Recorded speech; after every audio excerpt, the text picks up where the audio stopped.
Hello and welcome to this very special LinkedIn Local presentation where we're meeting with our most recent presenters from our September event to talk about how to identify, find and reach out to ideal customer using LinkedIn. I'm accompanied by Michele Purvis from More Money Business Solutions and Kim Cousins from Sprout Business Growth. My name is Luke from Marketing Broker Australia and I'll be your host for this evening. We're here at Lipstick Lane in Noosa, beautiful shared working space with some beautiful lights and really nice scenery. I will give you a quick heads up, there might be some audio background noise. We'll do our best to reduce that as we're in an open working space at the moment. So before we jump into the heart of the presentation, I did want to provide our guest presenters today just to share one quick tip for you in terms of how to identify, find and reach out to ideal customer. So we'll start with Michele. What's your one tip that you would give our listeners? Is to really understand the emotional profile of the prospect and understanding what it is that they actually want and digging really deep into that, because once you understand what they want and how that fits in with what you can offer and what you want to offer, then you can really get laser focused on your messaging to that particular prospect. Yeah, nice. And one of the things we talked about before the video started was the distinction between your ideal customer and your customer. So can you talk a little bit more about that for us? Sure. Sorry, I forgot.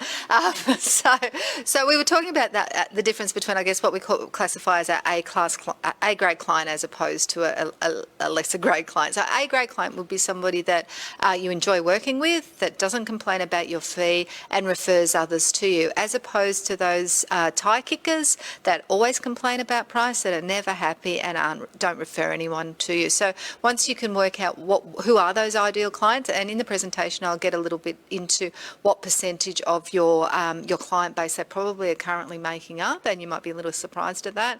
But yeah, that's basically the A-grade client, and looking at what it is. How do we attract more of those?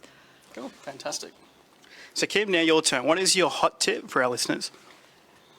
I guess it sort of follows on from what Michele said, and that is, once you know who your ideal client is, you want to think about how you're presenting yourself online in your LinkedIn profile about, speaking to those ideal clients in terms of what it is that you can do that helps them solve their problems, improve their life, improve their business.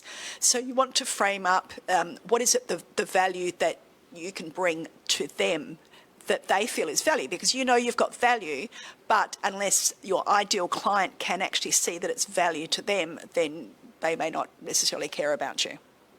Great, perfect. So now, just before we jump in and hear their stories, I did want to provide a couple of quick shout outs. The first is a big thank you to Carlos from H2H Studios, who's made all this possible. He's just giving me a quick thumbs up.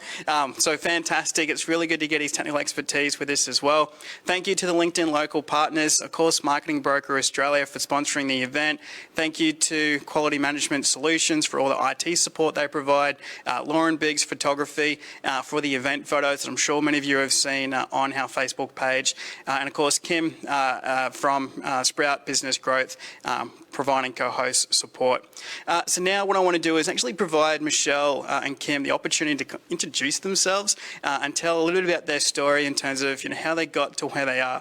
So Michele, I'll start with you. Can you tell us a little bit about yourself and what led you to More Money Business Solutions? Okay, so my background is I'm one of those accountants that people don't like to admit to. I had an accounting practice for 18 years and also a financial planning business, which I subsequently sold, built it from scratch to over 7 figures, and ended up working in more of a corporate environment, which didn't really suit me that much. So I really enjoy working one-to-one with clients or in small groups with clients. So I wanted to get back more on the ground. So yeah, hence More Money Business Solutions. And I work with clients who want to grow and scale. So clients that are hungry to get to that next level, and it's hard work sometimes for people have to be prepared to put in the work to get the results, but you're pretty much guaranteed that once you put in that effort and once you put in the work, that the results will follow and improves just so much across your life. So yeah, that's me. Cool. Thanks, Michele. Now Kim, same question to you. What brought you to Sprout Business Growth? Well, my background is over 20 years being in corporate sales management and sales training roles. And when I moved to the Sunshine Coast, I was doing some contract work for USC. And I was in a classroom full of women entrepreneurs from Papua New Guinea as part of a certificate for in entrepreneurship. And in that classroom, my role was to teach them the fundamentals of marketing. But they actually taught me a lot. They taught me a lot about their life, their culture, what they're passionate about, and the legacy that they wanted to leave for their children, their daughters in particular, around educating and building entrepreneurial spirit for their, to improve their life. So it was at that precise moment I decided to start as a business coach, and I called my business Sprout Business Growth, because a lot of those women were from agricultural backgrounds. And what we were doing in that classroom was planting the seeds of entrepreneurial ideas, growing business plans, and, targets for bearing fruit and reaping the benefits. So I feel a bit of a connection with them, and that's where the name came from. Since then, I've done a lot of work with individuals and businesses around the sales mindset, sales confidence, and putting themselves out there and building themselves as an expert in their field. And that really led me to be doing a lot of work on LinkedIn. So I'm finding this year in particular, because more and more people are behind the screen and because LinkedIn is actually exploding with usage, that it's actually a great way to promote yourself in a professional online branding perspective, to share your expertise and your credibility and be able to reach out and connect with like-minded people and develop business. So there's the business growth through LinkedIn. Great, fantastic. And congratulations too on becoming a #1 Amazon bestseller, right? That's it, Three yes, categories? Yes. It was only 2 weeks ago. My book, Selling with Heart, reached #1 on Amazon. 5 categories around consumerism, sales and selling, marketing, job satisfaction as well. I think that's 4. What was the 5th one? Marketing and finance. So there was 5 categories it hit. It's staying up there in the ranks, so I'm pretty happy with that. So Selling with Heart. Can I put in a plug? Sure. Yeah. It's still, if you'd like a download, an e-download, it's still sitting at 99 cents on Amazon if you want to sort of do a quick download that way. Or otherwise, physical book you can get from me. Cool. Thank you. Now, for those watching on Facebook, we do encourage you to jump in the comments section. If you've got any questions as we get into now the main presentation, feel free to do that. So jump on, feel free to share your LinkedIn URL so we can connect with you after the event. But we do want to hear your questions as we progress through the presentation. And of course, if you're watching on a repeat, you can still ask your questions and we'll make sure we check in with you. So all 3 of us will keep an eye on the repeat viewing and answer those questions as they come through. So feel free to contribute and engage in the conversation, because this is such an important topic around how do we use LinkedIn to identify, find and reach out to our ideal customer. So I'm now going to pass you on to Michele, who's going to jump in now to our first main topic, which is how to identify your ideal customer. So here you go, Michele. Thank you, Luke. All right, so I'm going to talk today about how to identify your ideal customer, and Kim will go on to explain how you can actually target them on LinkedIn. So let's get going. So the first thing that I'd like to say is that everything that you know about marketing is wrong. Which is a very bold statement, I know, but I just want to show you why. And I want to share with you some formulas and fundamental strategies that will not only get your marketing humming, but really provide you with some really good ideas to get you to make your marketing really stand out from the crowd. So firstly, I just wanted to talk about strategy and tactics. So they're the 2 main components of any marketing plan. So, and the thing is, when I ask any business owner what their marketing plan is, they always go to the tactical. Oh, I do Facebook ads, or I do Google AdWords, or I do SEO, I do networking, blah, blah, blah. But that's actually the tactical side of marketing. And what businesses fail to understand a lot of the time is the strategic side of marketing. So they really need to have, well, if I'm going to run Facebook ads, what's the strategy behind it? What do I want to achieve? Who am I targeting? And what am I going to say to them? So the strategic side of marketing is so important to get right before you spend any money at all in any sort of medium. And it really, it's the messaging and your market So identifying your target market, what are you going to say to them? How are you going to say it to them? What concepts are you going to introduce to them is so important before you actually go to the medium. The medium's important, but it's really important to get the strategic side right first, and then go to, you know, once you've worked out, okay, well, we're going to run we want to convert some clients, so we're going to run a Facebook ads campaign with a call to action on it. So that would be an example of strategic moving to tactical. So the first thing that you need to do is get to know who your customers are. You know, do you really know who they are? You need to find out what your customers want, and then you need to sell it to them. So it's a 4-step process, and knowing and understanding your target customer and then mapping out their thought process are two critical fundamentals when executed properly will give you a successful marketing campaign. So the 4-step process. So we firstly want to start with identifying their physical characteristics, and then secondly, what is it that they want? Thirdly, selecting the right niche for you, and then revising your original physical profile. So my favourite slide, firstly, is identifying their physical characteristics. So customers buy what they want, not what they need. They buy based on emotion and not based on logic. So the physical profile defines the available universe of those who need what you sell. So when we're talking about, my bad. So yeah, I've just said all that, so you feel free to read it, and I will continue on to the actual next slide, which is the physical profile. So the physical profile talks about things like their age, where do they live, male or female, are they married, do they have children, how many children, where do they hang out, what do they buy prior to what you sell, and what related products did they purchase. So I don't know if many people here would remember what this is. Luke? Yeah, I do. Yeah, but I never used one, so I remember just seeing people using it on TV. Yeah, okay, you're probably a little bit young for a Blackberry. But in my old world of accountants, the Blackberry was a very, very big favourite. You know, we loved the QWERTY keyboard, and I actually remember being on conference up at Hamilton Island, and we were sitting around having lunch, and everyone's thrown their phones into the middle of the table, and they were all Blackberries. But anyway, but what Blackberry got wrong is that they failed to trace, or they failed to recognise where their target market, who were professionals, who loved the QWERTY keyboard, they loved the fact that they could get their emails, they loved the fact that they could surf the internet. They didn't follow, and they weren't looking at where they were hanging out. And where they were starting to hang out was places like the App Store. Loved the fact that they could get a really good camera on a phone. You could have your Facebook app on a phone. You could have your your LinkedIn app on a phone. All these things. So they completely missed the market, and they failed to follow the market in that respect. They dug in and said, no, this is, and even in later releases. So that's just a really good example of the physical profile of your client is where they're hanging out. So if you don't understand where your market is hanging out, then it doesn't matter what marketing you do. If they're not there, they're not going to respond to the marketing. So that was just a bit of an example on that.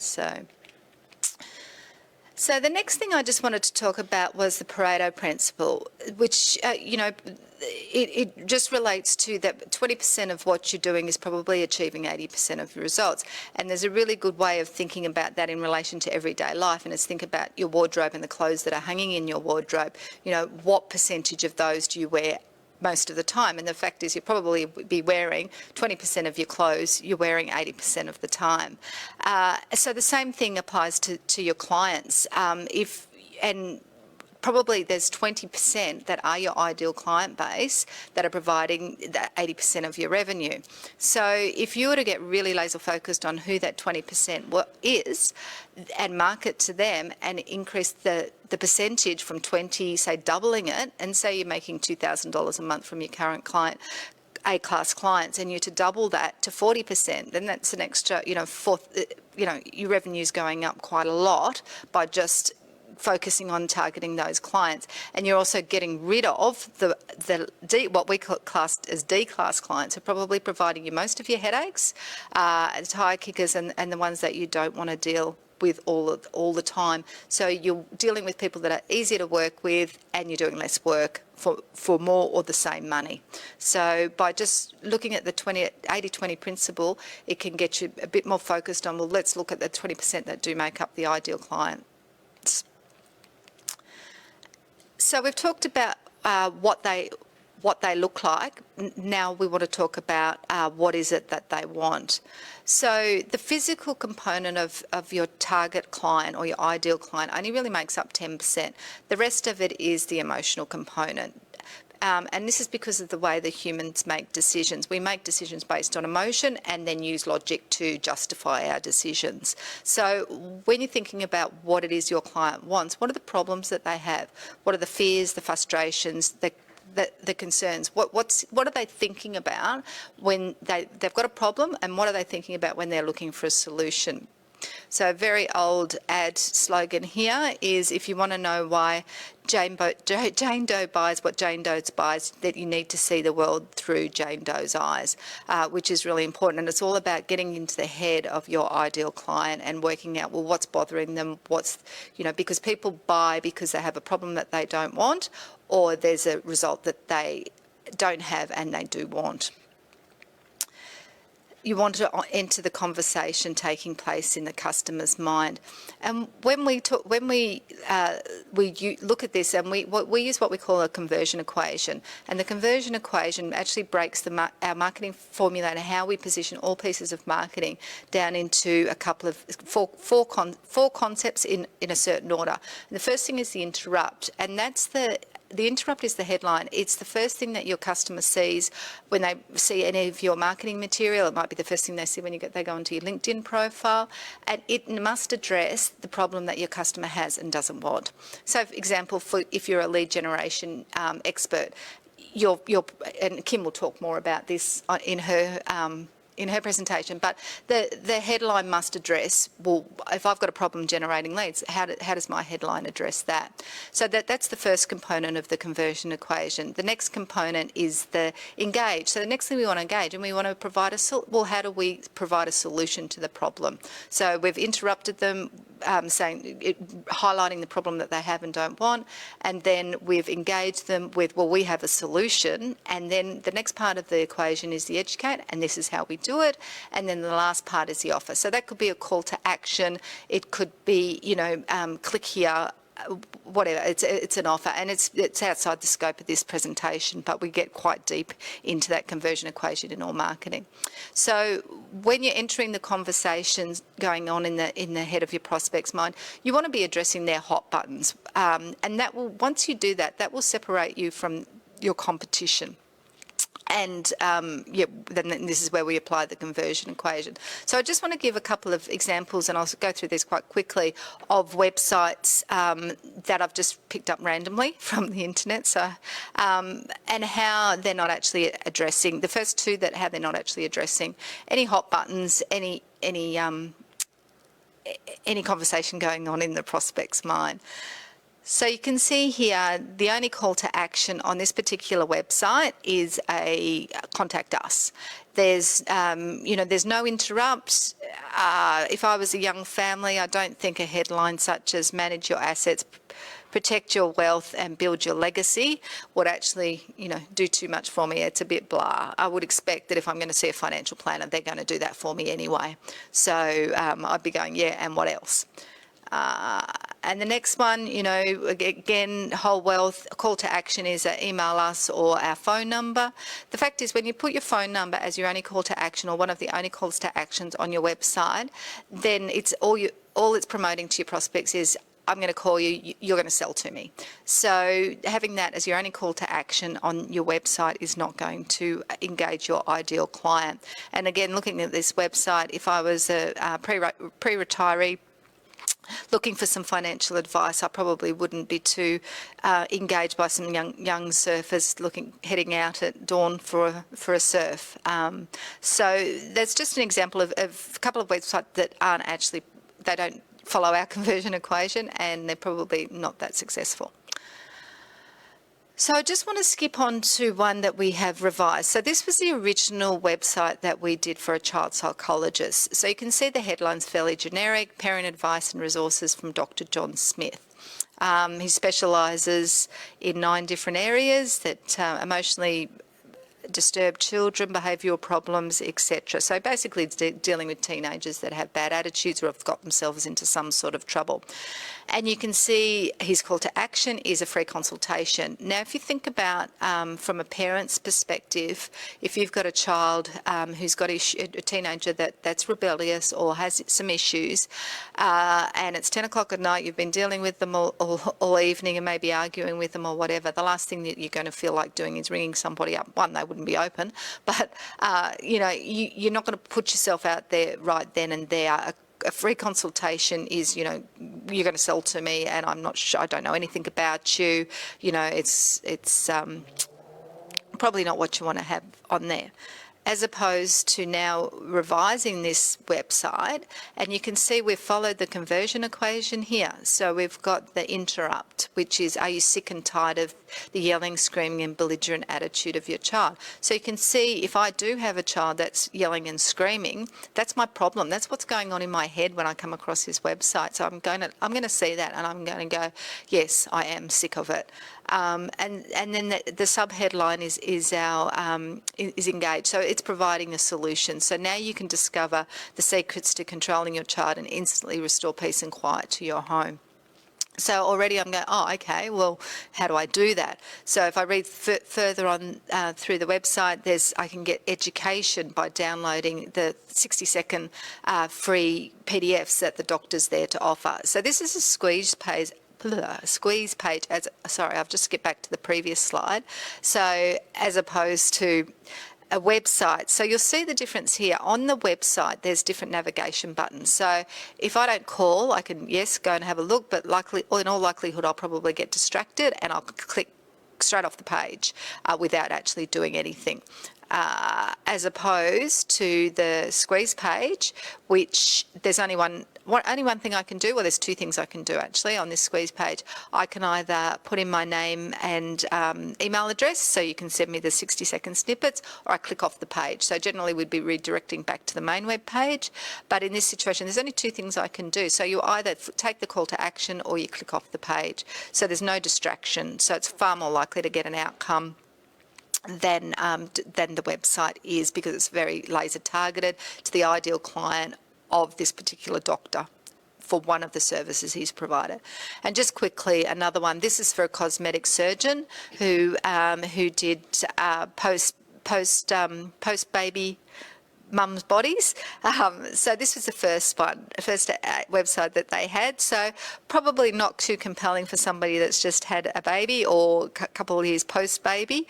They're probably not thinking that they're going to look like that, as opposed to this squeeze page, which it talks directly into the problem that the prospect's got in their head, which I want the body before I had kids, and then time to get rid of problem areas on your hips, thighs and tummy. So you can see again, we've got a call to action on there, which is a report, which addresses the problems that are going on in the prospect's mind.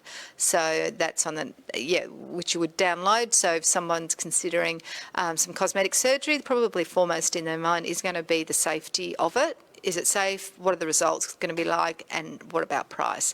So you can see that's a fairly quick summary of how to apply the conversion equation in your actual marketing to your ideal client, and how you actually get inside the head into the emotional profile of your client.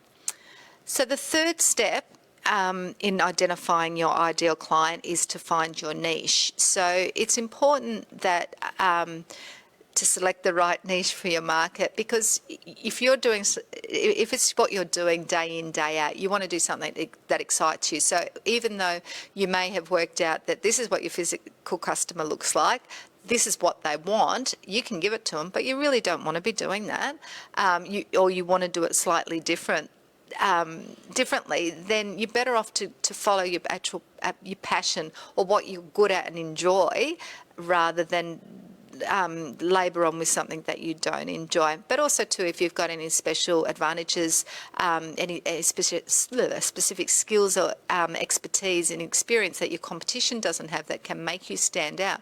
Because one of the things that particularly at the moment with there's such a flood on social media and so forth. So making sure that you stand out and you innovate yourself from your competition is really important. So taking advantage of any special education or experience that you do have. Maybe you've experienced something similar yourself, or you've helped different clients that have fallen into a certain niche and you really enjoyed doing that.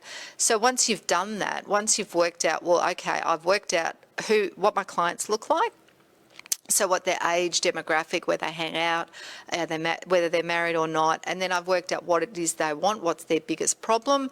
Then I've worked out, well, that's what I like doing.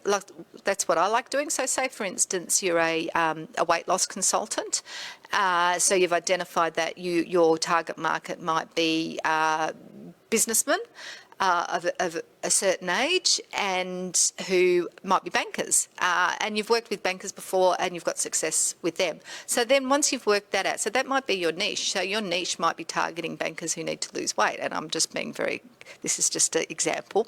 I don't want to get any bankers offside.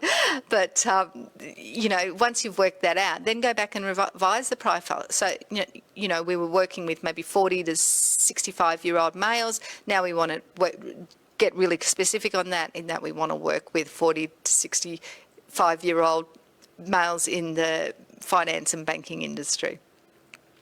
So that's when we talk about revising the profile. So we looked at the physical description, we looked at the emotional description, we looked at what we want to do with those particular clients, and then we've gone back and revised it.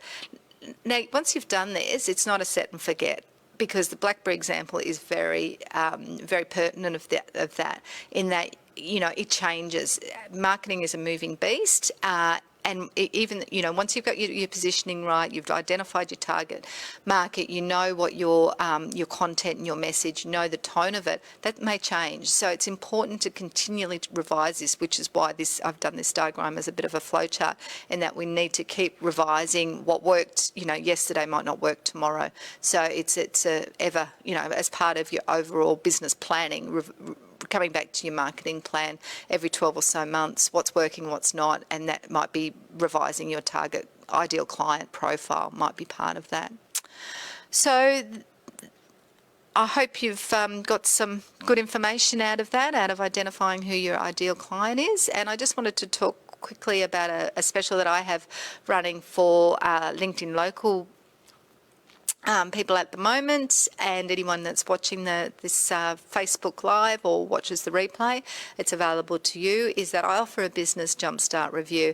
And this process is looking at 12 specific areas of your business that are problematic for small business owners. It's a 90-minute session, and often I find in these sessions we probably cover 3 or 4 only in that time, because we go quite deep to come up with some solutions that you can actually take away and implement it into your business straight away. And there's 12 there, and they cover most areas, as I said, that are problematic for businesses. So there's just a screenshot of the software we use. So we look at the different areas and what the potential result would be if you were to implement certain strategies, and the order that you need to implement those strategies. So you end up with a report and a roadmap of how you're going to implement the strategies that we talk about that will address the issues that you've got in your business, or maybe there might not be issues, it may be opportunities.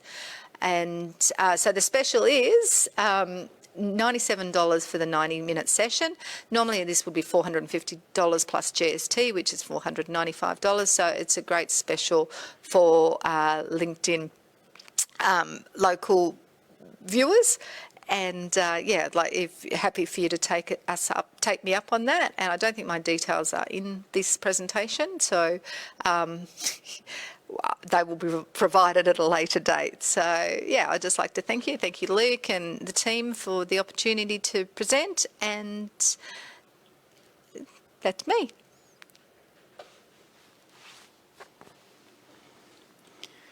Great, thanks, Michelle. It's such an insightful and an important discussion to have around how to identify your ideal customer. And it's not an easy process either. Like, coming from a marketing background it is a process that can take days, weeks, months to really understand who is your ideal customer, particularly for a new business. So you provide a really interesting offer, which is to connect with you for the Jumpstart program, which I'm sure you'll talk about how to identify your ideal customer as part of that process. But for those that are looking to just get started today, what's the one thing they can do right now to kind of get started in this kind of process based on what you shared today? Like, how do I just get started? I'd be looking at what makes you different from your competition. What makes you stand out? Why would somebody buy from you over a competitor?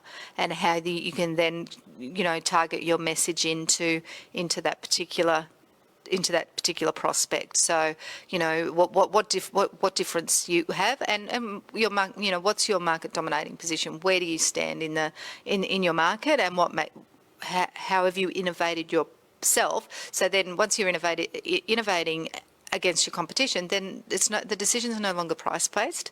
And then when it's no longer price-based, then you're going to attract your target market, because people only shop on price because they don't know any better. Once you start to educate people about what it is that you do and how you're different and how you're innovative and you're providing a solution, then the price is not, sure, there is a ceiling, but it's not as important, because people only shop on price when they don't have an option. That's because it's the only comparative that they have.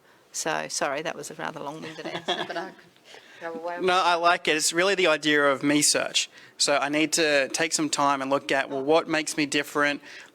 Maybe read some reviews on Google and Facebook. So what are people saying about me? Have an idea of what my different services are. Maybe spend some time, go through my list of customers and start to, especially some of the stuff you talked about how to describe them and their emotions as well. If we can just see their name and maybe look up them on Facebook, we can start to get some pretty good ideas about who they are and what they want based on the me search, on what exists already within my existing data. Yeah, and just lastly, I'd just like to say that this, as Luke said, it takes time, and it's not, a lot of businesses don't do this, one, because they don't know that they should be doing it, because they haven't had great advice, but also two, it takes time, it's not easy, but the ones that do it, that do, look at, well, what makes me different, what's my dominating position, the ones that put in the work will have success for the marketing, because often the marketing gets blamed for a lack of results when it's not actually the marketing tactics itself, it's the strategy behind it. It's the lack of understanding of the ideal client and the messaging that needs to be positioned with that ideal client. And often business owners might shut a campaign down after 2 months because it's not getting the results, whereas it's not the actual medium that's not getting the results, it's the messaging that's not getting the results. And, well, what's the strategy behind that? You can't just hope to throw a whole lot of spaghetti at the wall and it sticks. So, yeah, but if you put in the work, you'll definitely get the results. Yeah, fantastic. And like the idea of the Jumpstart offer is really good too, because at least you're starting that conversation about who is your ideal customer, to a point where even for us, for Marketing Broker, we prefer not to even start the website until they've done a session with someone like yourself to ensure that the strategy is right, their messaging is there. So it's such a helpful part of the overall process. So if you are thinking about it, that kind of Jumpstart for your business, how to identify your ideal customer, then yeah, definitely reach out to Michele, and we'll make sure those details are captured in the comments and description after the video moves into the repeat stage. So now we know how to identify our ideal customer. Now it's time to find them and reach out to them using LinkedIn. So for that, I'm going to now pass it on to Kim to introduce that part of today's discussion. Thanks, Kim. Great, thanks very much, and thanks, Michele. What I really love about that is that it segues really nicely into, now you know who your ideal customer is, and you know what their problems are and what the value is that you have that can help solve those problems, is that now you can reach out to them and start to connect and engage with them and share content in a way that then brings them closer to you, and then you get them onto a phone call or a meeting to actually convert them into business. So what I work on is marketing, I guess the analogy I use is that marketing attracts, brings people in and gets them to your front door, but you need to sell to them. And a lot of people think selling's a dirty word, and I say it's not. You know, if you don't sell to your customers, you're not going to have a business. So marketing brings people to your front door. Selling, or the sales department or the salespeople, the business developers need to open that door, invite them in and engage with them. So what I want to talk about in terms of your LinkedIn profile is that I'm sure you've all heard of that adage, people do business with people that they know, like and trust. So in terms of thinking about your LinkedIn profile, you want to make sure it's like your mini brochure or your mini landing page, in that you want to make sure that your profile really rocks and it really speaks to the ideal customer and really explains to them what value you have that they think is of value to them. Then we need to look at, how do you connect with them? How do you search for those ideal customers so that you can bring them into your network? Then how do you engage them? So this is at this point in terms of engaging, this is where sort of people think, oh my God, but that's all salesy and I don't want to send sales messages.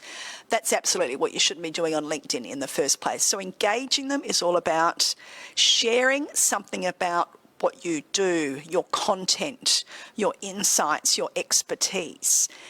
And it's a bit like networking, because when you reach out and find your ideal customer on LinkedIn, you're not actually going to sell to them straight away. It's a bit like meeting someone at a bar. You're not going to marry them on that first meeting.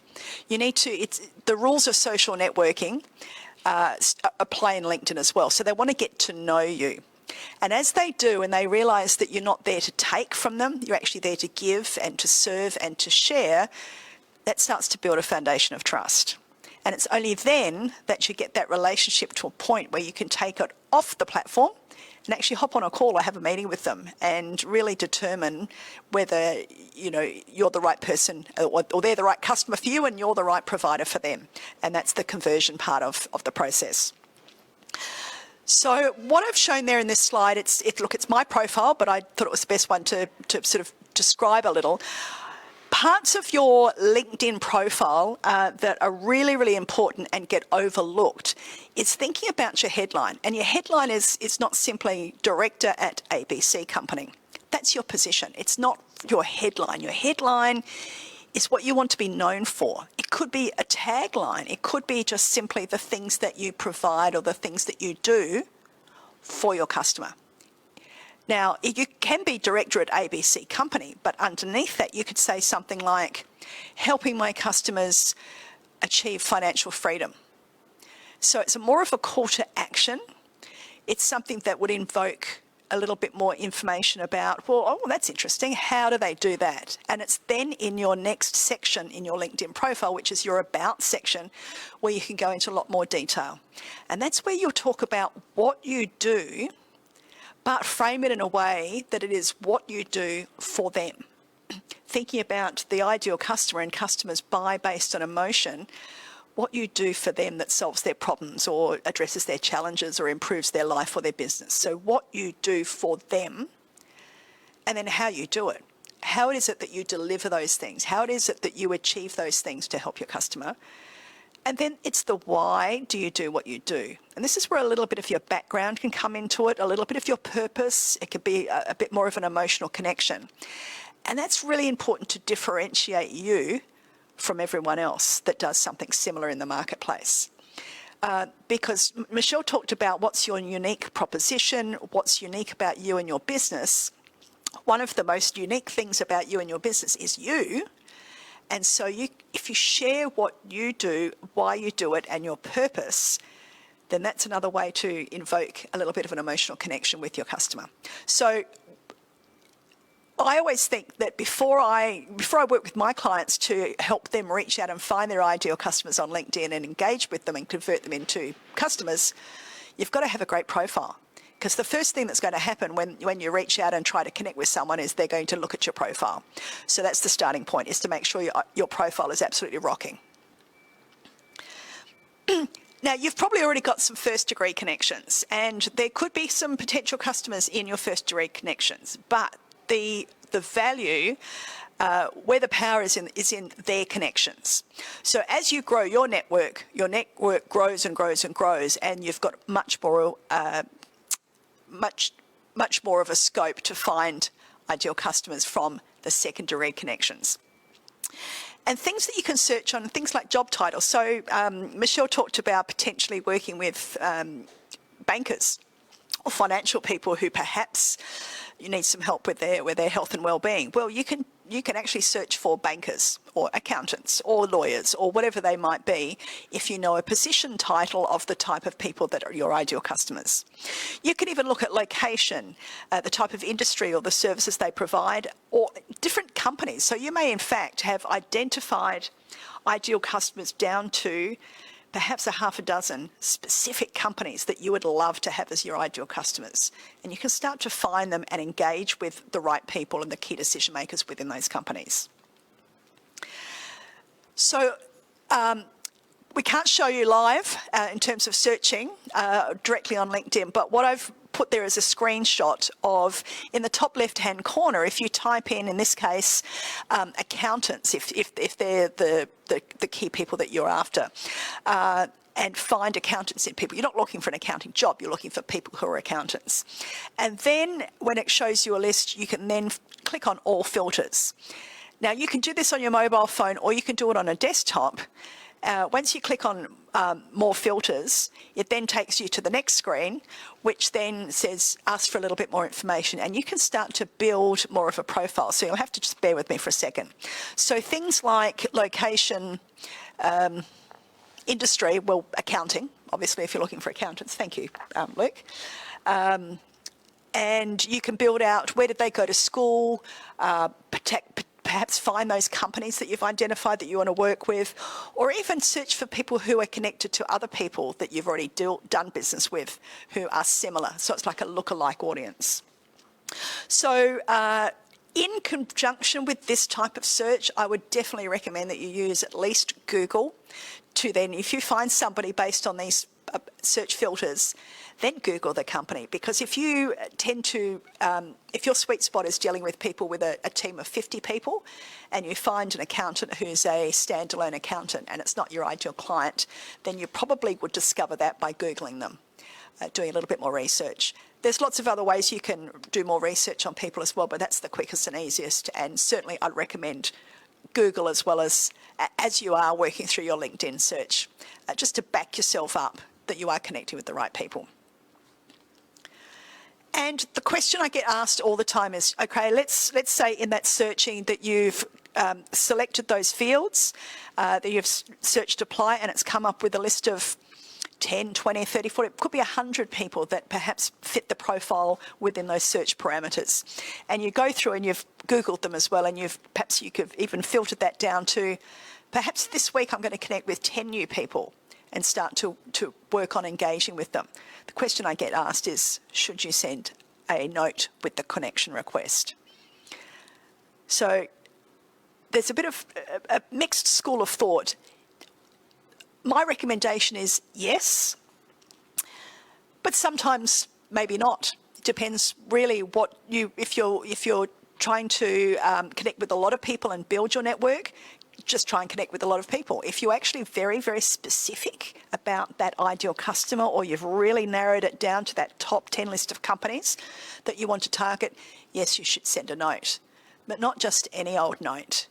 I see so many different notes, and some of them I look at them and go, oh my God, that's so cheesy, or I think you're trying to sell to me, or I'm thinking you have no idea that I am not your ideal customer. So as soon as you send a connection request to somebody, the first thing they're going to do is, who the hell are you? Why should I care about connecting with you? So there are, I've done a couple of screenshots there of different ideas around connection requests. You can keep it really simple and simply say something like, LinkedIn showed your profile to me, or LinkedIn suggested I connect with you because we have lots of mutual connections and common interests. That's one. Perhaps in your research through Google, you've actually found out something that's happening in their world. You can actually send a connection request and say, I noticed that your company featured in the daily newspaper the other day. I'd really like to engage with you and be a part of your network. Bang, connection request. It could be something like, I see we're both connected to Luke Hawley from LinkedIn Local. I think we've got some common interests. It would be great to network with you. Bang, that's another note.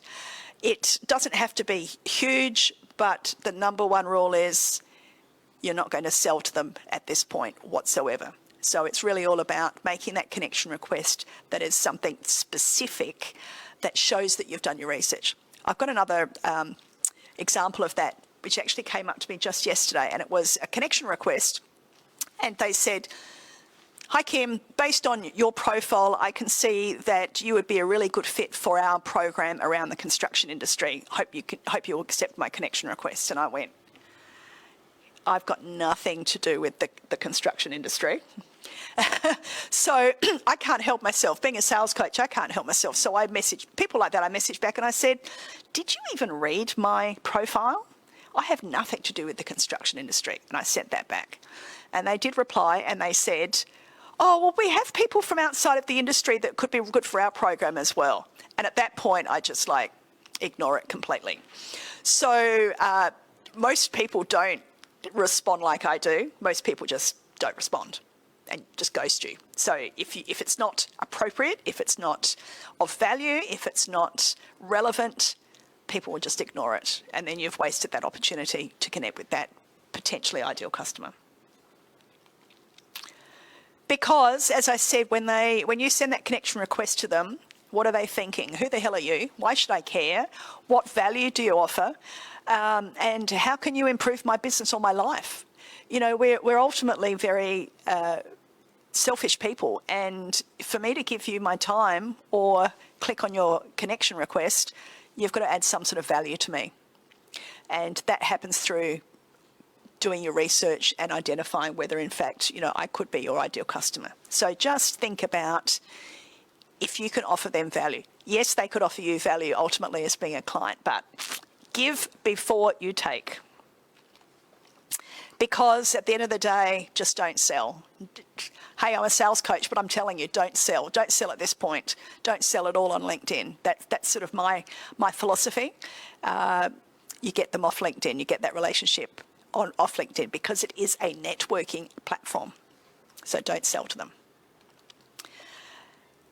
So you've connected to them. How do you start to warm them up and engage with them? And it's all about the content that you put out and the messaging. So it's not Facebook. It's not a place where you'll put a picture of a cat playing a piano, unless you sell pianos, and then it's relevant. And then you're probably targeting musicians. So that's when you've got to see whether the strategy behind your content and your messaging actually speaks to your ideal customers around educating them perhaps around your industry and your expertise, inspiring them to take action to improve something. And there can be some entertainment in that. Could be a really good cat playing a piano and you're selling to musicians. But it warms them up because, as I said, a lot of people think selling's a dirty word and everyone says, well, I don't want to ring somebody and they're not expecting my call and that's cold calling and I get all those sort of comments in the world. It's really, this is where you're warming them up. You're creating a relationship. You've met them at the bar, but you've had a few dates before you actually take things to the next step. So it's really about that social networking and then engagement around your content. So what sort of content? If anyone says to me, I really don't know what to post, well, I just flash this straight up for them. And this bingo card, as someone at the last LinkedIn event actually named it. So it's my famous bingo card, and I'm happy to share it with anyone who actually, wants to, put a message or a comment or email me, Facebook me, LinkedIn, direct message me. If you want my bingo card, I'm happy to share. There's so many ideas on this bingo card about how you could share some relevant content that's of value to your ideal customers. There's 30 ideas there. Rule of thumb is about 3 pieces of content a week. That's a 10-week content plan right there in front of you. Of course, you don't have to go quite so intense. People ask me too, how often should I show content? I say 3 times a week, not 3 times a day. LinkedIn doesn't like that. They think you're being a bit spammy, but 3 times a week is nice. Twice a week, once a week. Something like this, I would help someone set up a plan. I'd set up what that content is going to look like, and I'd probably help them use some sort of scheduling program to set that in motion over a 10, 20, this could be a year's worth of content that just pops out there. You can still jump in and do ad hoc and do relevant and curated news type posts and those sorts of things as well. That's relevant for what's going on in the marketplace or in your ideal client's world. So, so many things you can do then once you are starting to put out content, and when you're seeing people engage with it, and look, some people don't engage, I get that, they'll still see it though. But those that are engaging, liking, commenting, and you're then responding to their likes and comments, etc., once you've seen them engaging with a particular type of content that you're sharing, you can then start to direct message them. And you may even direct message someone you think, gee, I'd really love to work with this guy. They're really a great fit for my business. Perhaps I should message them and say, hey, John or Jane or whoever it might be, I'm not sure if you saw this particular post that I put up the other day, but I thought it was really relevant to you. And you can just drop a link to that post in a direct message to that potentially perfect customer and ask them a question. I'd love to hear your thoughts or get your feedback. What's happening for you right now? Ask them questions, because it's human nature to answer a question. If you ask a good question that's relevant, particularly an open question, you're going to get a really good answer that's going to give you a little bit of some ideas about what's the next piece of engagement that you could share with them. And give freely. If you've got an ebook, a link to your blog, white paper, all of those things, blueprints, if you've got something that you really believe that will be of value, why not direct message it to them without being spammy, of course. And once you see that they've engaged with that and they've answered your questions, they've really thanked you for that research, you then say, look, hey, how about we hop on a call? Have you got time next week at 11 a.m. on Monday? And let's hop on just a 20-minute call, and we'll just see if there's any ways that we can help you further with more information on how we can help your team or your business or your marketing or whatever it might be, and invite them to engage with you directly. And that's where you get that you get that chance to convert those ideal customers that you've identified, that you've found, that you've engaged with, and you actually bring them in to start working with you. So I don't think we've had any questions come through on Facebook. No questions, but certainly if you do have any questions, search for me on LinkedIn. If you're not already connected to me, by all means find me, drop me a question on LinkedIn, Facebook, you'll find me, I'm everywhere. At least I try to be. But I often do run webinars or workshops on LinkedIn. I had a great one this morning where I had a bunch of business owners from the Sunshine Coast who went through all of this and 10 times more around LinkedIn. And for some of them, I've been able to actually drill down into their business and look at their strategy around how they're engaging, the type of content they create, and really give them some ideas on how to really optimize their profile that gives a fantastic, that landing page or that online brochure. So if anybody would like to engage with me a little further, I always hop on a call for 30 minutes, either on the phone or on Zoom. So I'm happy to do that for anyone who wants to reach out and get in contact. I also can help people who just sort of throw their hands up and say, I have no clue what to do. Can you do it for me? Happy to do that as well.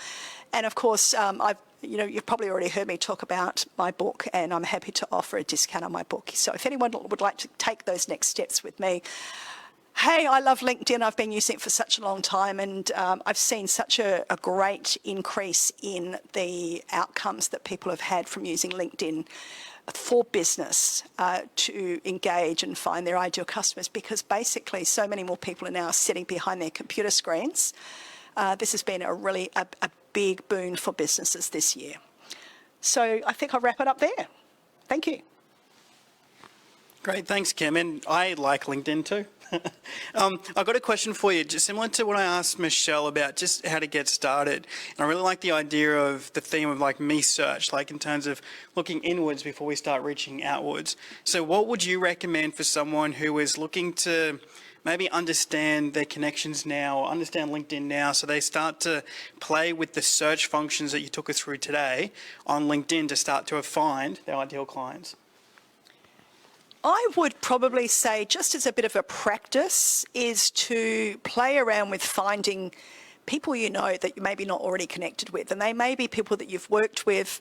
They may be actual current clients. Now, I think if you've got current clients that you've not connected with on LinkedIn, they'll connect with you. And the thing is, they have friends, they have business associates. So it's their connections that will then start to become interesting to you to search for as well. And connect with friends and family as well. So start to look for people that you might have gone to school with, or university more likely, or who have similar interests. And if you're really not sure about really that next step of reaching out to ideal clients, start softer and go for people that you know already, and then start to look at what they engage with. So current clients, what content do they engage with? That will start to give you some clues about the type of content that you can start to share, that if they're liking it or they're engaging with it, then lookalike customers like them could also find that useful. Cool, and that actually nicely sets up my second question, which is more around, and part of the reason why I really like your book title, Selling with Heart, is it can be a little bit nerve-wracking in terms of reaching out to people online. There's that emotional component to it of just the fear of selling to others. There's the fear of failing, like those kind of emotions that kick in when we start to reach out to people that we know and want to connect with them and share about our services. So do you have any thoughts around just initially, your thoughts around handling that emotion? At the end of the day, it's not, if you take the word, again, people say selling's a dirty word. To me, it's not a dirty word. But if you park that aside, you're developing business through connections with people and engaging with people. You're not trying to force anything to them.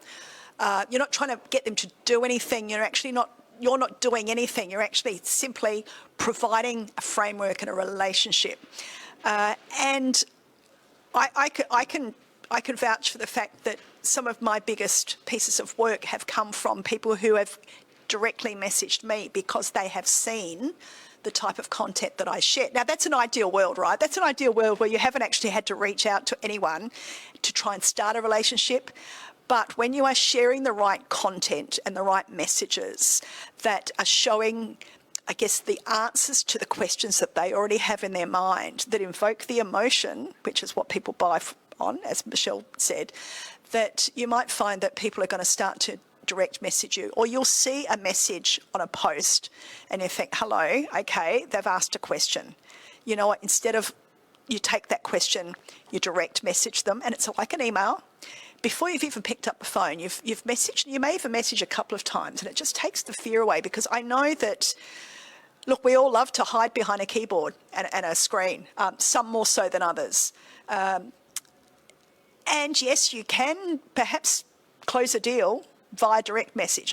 It does happen, but it really doesn't show a real human-to-human or H2H connection. Carlos likes that. I was using that long before I met you, Carlos. H2H, human-to-human connection around people buying from people doing business with people. They don't do business with companies, they do business with people. Yeah, I love it. It's really just kind of leading with value. So it's a good way of just building up your confidence by having those messages, we're answering those questions, you're providing meaningful value, building that relationship, building that trust, not just their trust with you, but also their trust, your trust with them. And then you feel more comfortable in actually picking up the phone or setting up a coffee catch-up to then do the proper sell. I just want to add something else there. If you interchange the word sales with service, you really think about you're there to serve. And something my son asked me a couple of months ago, and he said, "Oh, Mum, what's the meaning of life?" And I said, the meaning of life is to live and to help others live and to serve others, to improve humanity. And I'm getting a bit deep there, a bit deep. But serving others, what will happen as a result of that, of adding that value and serving others? What happens as a result? What pops out of the bottom are sales. And what pops out of the bottom of that is dollars. So all of those things are outcomes, but what pumps into the top is actually being of service. Yeah, fantastic. And it's one of the big reasons for us at Marketing Broker Australia, we see how important it is to, yes, our role is to help attract potential customers, but ideally we connect our clients to someone like yourself that can then help them actually convert and provide, I love the way you phrase it, just provide them with good quality service. So let them know what that is and how to do it. So it's amazing. So today I hope you've got a lot of really helpful insight. Hopefully you've already had your notepads out, you've had your laptop out, you've been taking good quality notes. Both Michele and Kim provided some really helpful advice. Stuff that you can start doing today, you can start doing tomorrow to have a real impact on your business. So before we wrap up, just a couple of quick thank yous. So thank you to Carlos from H2H Studios for making the Facebook Live possible. Big shout out to Lipstick Lane, who's been our very gracious host as we've taken over their entire their whole cafe area for the last hour or so. Really nice location. So if you're looking for shared business space, check it out, Lipstick Lane in Noosa. Thank you to our sponsors, so Marketing Broker Australia. Thank you to our partners, including Lauren Biggs Photography, Sprout Business Growth, as well as H2H Studios and Quality Management Solutions. Our next LinkedIn local event is the first Wednesday of the month, which is the 6th of October. And we're actually going to build on what we've talked about today, which is around how to create engaging content on LinkedIn.